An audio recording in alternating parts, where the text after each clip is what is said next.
हाय, कसे आहात सगळे? स्टोरी टेलर श्रद्धा या आपल्या यूट्यूब चॅनलच्या नवीन ब्लॉगमध्ये तुम्हा सगळ्यांचं पुन्हा एकदा मनापासनं स्वागत आहे.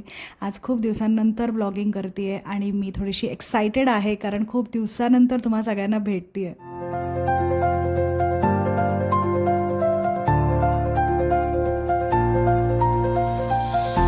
मी काल एक शॉर्ट अपलोड केली होती आणि त्यामध्ये ना असे मस्त भरलेले ढग तुम्हाला दाखवले होते. आणि आज बघा, लख्ख कडकडीत रणरणत ऊन पडलेलं आहे. आणि परत मला प्रश्न पडला आहे की जुलै महिना उजाडला आहे आणि ऑलरेडी 10 तारीख आलेली आहे, पण तरीसुद्धा पावसाचा काहीच पत्ता नाही आहे. असो, चला मी आता एक्सरसाइज करते आहे.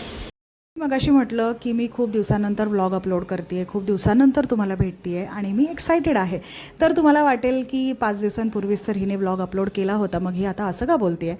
तर झालं असं की हे दोन्ही व्लॉग्स, म्हणजे जो व्लॉग मी 5 दिवसांपूर्वी आपल्या चॅनलवरती अपलोड केलेला आहे पुरणपोळ्यांचा, तो व्लॉग आणि हा व्लॉग जो तुम्ही आता बघताय, हे दोन्ही व्लॉग्स ना मी मिड मेमध्ये शूट केले होते. आणि त्यावेळी मला काही केल्या हे दोन्ही व्लॉग्स एडिट करायला वेळच मिळत नव्हता, कारण मी स्वतः पण बिझी होते आणि त्यानंतर मग आमच्या फॅमिली ट्रिप्स होत्या. मी आणि अमित कांदिवलीला गेलो, त्यानंतर आम्ही गोव्याला गेलो. तर अशा काही गोष्टींमुळे मला वेळच मिळाला नाही हे दोन्ही व्लॉग्स एडिट करायचा.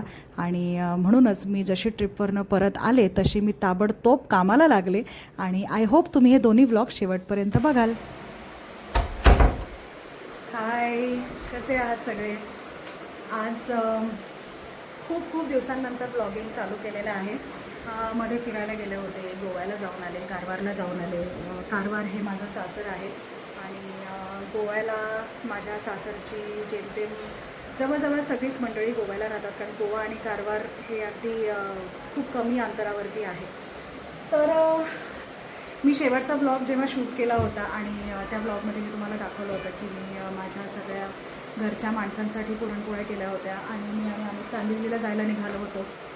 आणि कांदिवलीला गेल्यानंतर तिथे ऑफकोर्स भरपूर गेट टुगेदर्स आणि डिनर प्लॅन्स आणि हे ते बऱ्याच गोष्टी होत्या, त्यामुळे मला ब्लॉगिंग ना करताच नाही आलं. आणि बऱ्याचदा ना काय होतं, मला ते क्षण तसेच्या तसेच म्हणजे फक्त अनुभवायला आणि एन्जॉय करायला आवडतात. आणि मी ते काही काही चांगले क्षण माझ्या आयुष्यातले इतकी व्यस्त होऊन जाते ना एन्जॉय करण्यामध्ये की व्लॉगिंग हे माझ्या खरंच लांब लांबपर्यंत डोक्यात येत नाही.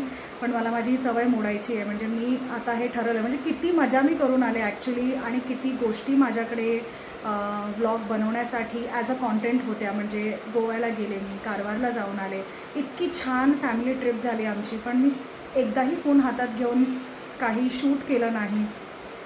तिकडची इतकी सुंदर सुंदर देवस्थानं आहेत. आम्ही ॲक्च्युली दर्शन घेण्यासाठी गेलो होतो, आमचे कुलदैवत तिकडे आहेत कारवारला आणि गोव्याला.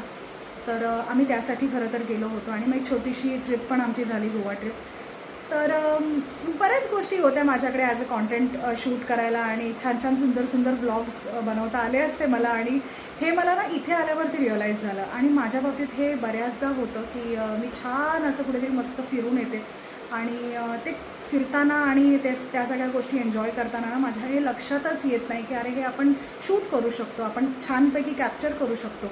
आणि जेव्हा मी तिकडनं रिटर्न येते तेव्हा मला असं रिग्रेट होतं की अरे मी हे करायला हवं होतं, छान एक मस्त ब्लॉग झाला असता तुमच्यासाठी, तुम्हाला दाखवण्यासाठी.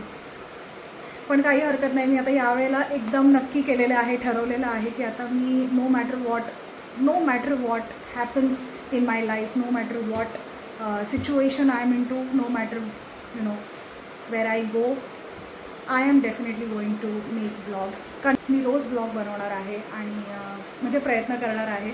आणि रोजच्या रोज माझे शॉर्ट्स तरी अपलोड झाले पाहिजेत आपल्या चॅनलवरती, असा खराच मी प्रामाणिक प्रयत्न इथून पुढे करणार आहे.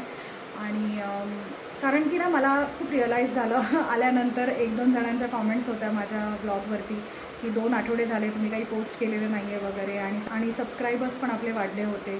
तर मला ह्या सगळ्या गोष्टी बघून असं वाटलं की अरे नाही, लोक वाट बघतात माझ्या ब्लॉग्सची. आणि खरंच मला खूप आनंद झाला ज्यांनी कोणी माझ्या ब्लॉगवरती कॉमेंट्स केलेले आहेत की त्यांना माझे ब्लॉग्स पुढे अजून बघण्याची इच्छा आहे आणि ते माझ्या ब्लॉग्सची वाट बघत आहेत. खरंच थँक्यू, मनापासून थँक्यू तुम्हाला. आणि तुमच्या त्या कॉमेंट्समुळे मला खरंच खूप मोटिवेशन मिळालेलं आहे. वर्षा प्रिशा नावाच्या आपल्या एक सबस्क्रायबर आहेत आणि त्यांनी माझ्या ब्लॉगवरती ही कॉमेंट केलेली आहे. मला खरंच तुम्हाला थँक्यू म्हणावं असं वाटतं आहे की तुमच्या त्या कॉमेंटने, त्या एका कॉमेंटने मला खरंच खूप मोटिवेशन मिळालं आणि खूप आळस भरला होता अंगामध्ये. कंटाळा येत होता ब्लॉगिंग करायचा, एक्सरसाइज करायचा, सगळ्या गोष्टींचा कंटाळा आला होता. प्रचंड आळस भरलेला होता कालपर्यंत. पण मी आज ठरवलं, म्हणजे मी काल रात्रीच हे ठरवलं होतं की आजपासून जोमाने सगळ्या गोष्टी पुन्हा ट्रॅकवरती आणायच्यात आणि सुरुवात तर मी केलेली आहे.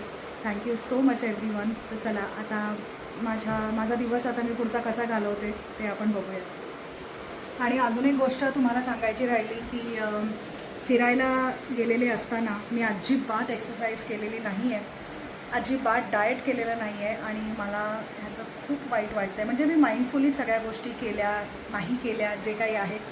मला माहीत होतं की अरे हे मला करायला हवं आहे पण मी ते करत नाही आहे. पण मला हेही माहिती होतं की मी घरी गेल्यानंतर पुन्हा सगळ्या गोष्टी करायला सुरुवात करणार आहे.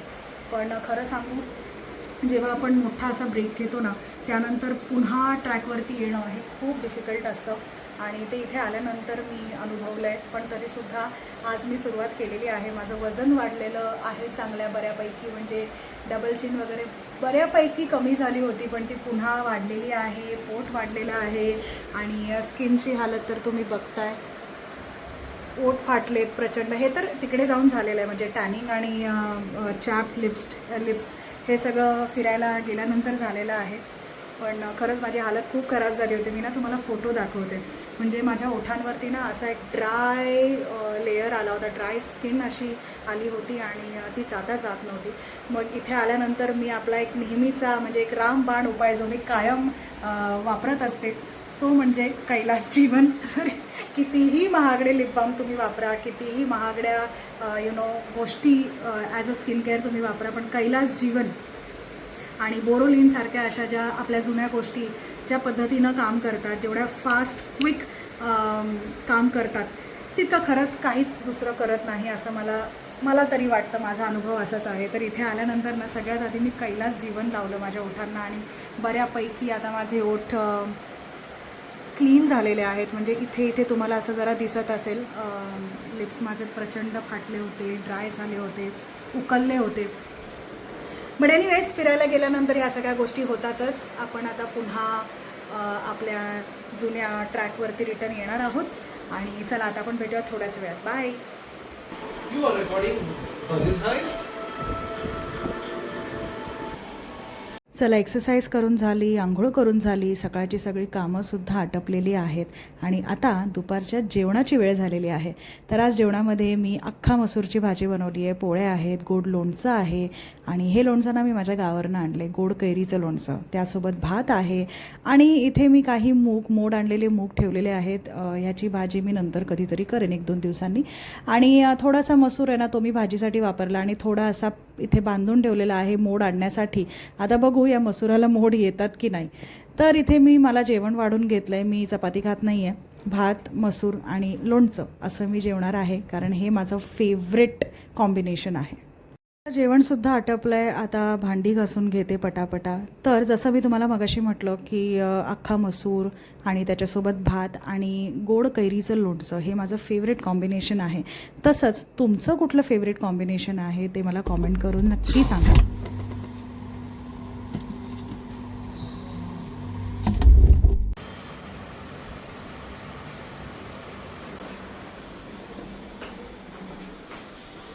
अमितने एक ड्रिंक बनवलं, जसं तुम्ही आधीच्या ब्लॉगमध्ये पाहिलं होतं आणि मी तुम्हाला सांगितलंही होतं की अमितला असे वेगवेगळ्या प्रकारचे ड्रिंक्स बनवायला खूप आवडतात.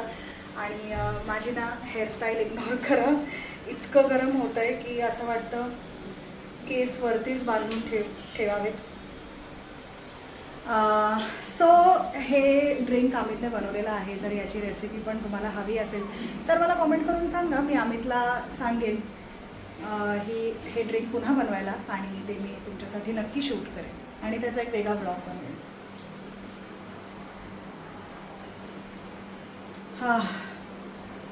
खरंच खूप रिफ्रेशिंग बनवतो अमित ड्रिंक्स. कुठून तो ही कला शिकला आहे मला खरंच माहीत नाही. मी त्याला मजेमध्ये विचारते, तू काय बार टेंडर होतंस का मला भेटण्याआधी. असं मी त्याला चेष्टेत विचारत असते.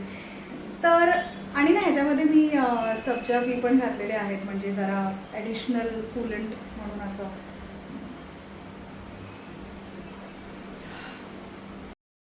हे बघा, मी कालच पातळ पोह्यांचा चिवडा बनवला होता आणि आज तो फस्तसुद्धा होत आलेला आहे, जसं की तुम्ही बघताय. झालं असं की आम्ही आता कारवारला असताना अमितच्या काकूच्या घरी मी हा चिवडा खाल्ला होता आणि मला तो इतका आवडला होता की मुंबईला आल्या आल्या लगेचच मी पातळ पोह्यांचा चिवडा बनवायला घेतला.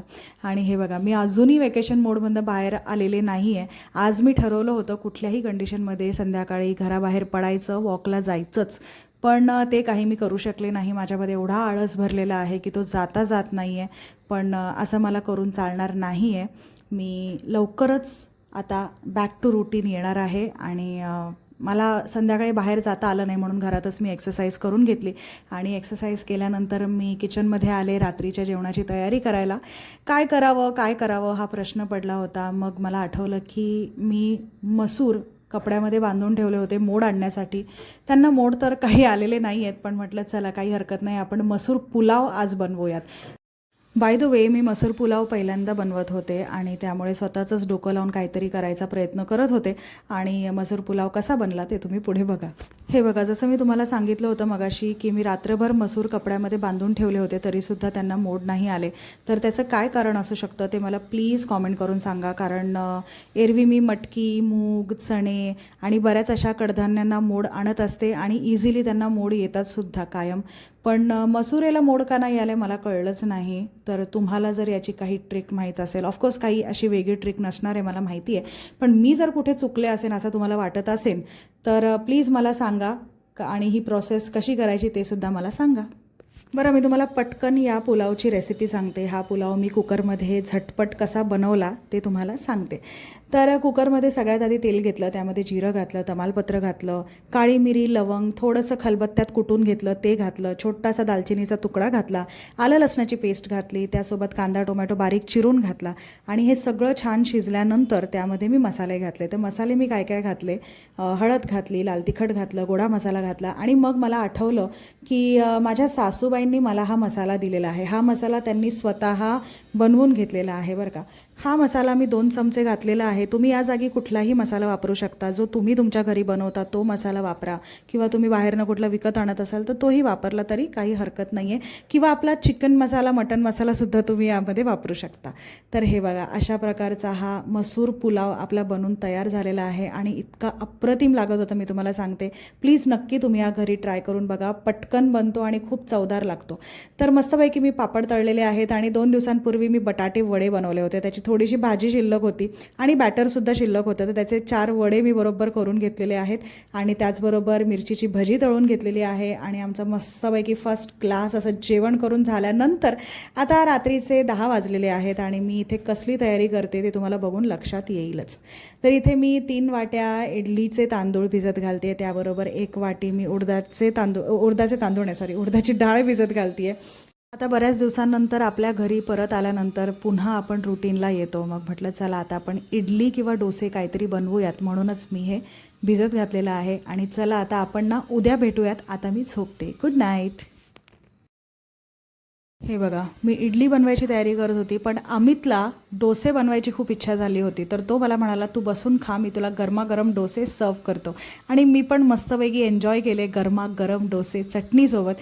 आणि आज ना मी ऑन अमित's डिमांड काहीतरी स्पेशल बनवलं आहे. बघायचं आहे का तुम्हाला? हे बघा, हा आहे व्हॅनिला स्पॉन्ज केक. खूप दिवसानंतर मला आज अमित म्हणाला की श्रद्धा, आपण बरेच दिवस झाले केक नाही बनवला, प्लीज केक बनवशील का? म्हटलं बनवते रे. आणि मस्तपैकी मी व्हॅनिला स्पॉन्ज केक, जो मी कायम बऱ्याच वर्षांपासून बनवते, तो मी बनवलेला आहे. आणि बघा किती सुंदर झालेला आहे आपला केक. हे पहा, मी तुम्हाला दाखवते, जवळून दाखवते जरा.